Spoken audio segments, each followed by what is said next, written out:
In today's video, I'm going to teach you how to cancel your GoDaddy account. Whether you've decided to move on to another service or simply no longer need your account, this guide will help you through the process swiftly and efficiently.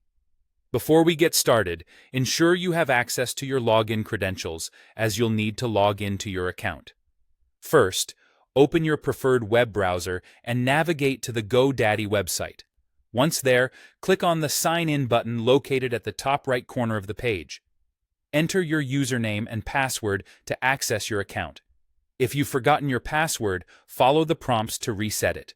It's crucial to ensure that you're logged into the correct account you wish to cancel. After you're logged in, look at the top right corner of the screen where you'll find your initials or profile avatar. Click on them, and a drop-down menu will appear. From this menu, select Account Settings. This will redirect you to a new page dedicated to managing various aspects of your GoDaddy account. On the left sidebar of the Account Settings page, you will see several options. Locate and click on Contact Preferences. This section allows you to manage your account's personal contact details and preferences, setting the stage for account cancellation. As you scroll through the Contact Preferences page, you want to direct your attention to the bottom of the page where you'll find an option titled Account. Click on this option to proceed towards account closure.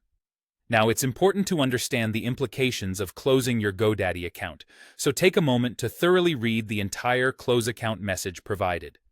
This message explains the permanent nature of this action and any other relevant details specific to your account's status. To confirm your understanding, locate the checkbox next to the statement, "I understand this action cannot be undone," and click it. Once selected, you will then choose the Close Account button to confirm your decision.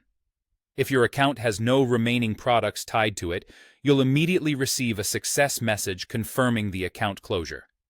But if there are still active products, like domain names or hosting services, you will be prompted to delete these products first. Here's a crucial point to remember. You'll need to wait at least 24 hours after deleting all products before attempting to close the account again. This waiting period is necessary to ensure a smooth cancellation process. And that's it. Canceling your GoDaddy account is straightforward if you follow these steps carefully. If you run into any issues, GoDaddy's support team is available to assist you. Remember to back up any data or information needed before proceeding, as this action is irreversible. Thank you for watching, and I hope you found this guide helpful.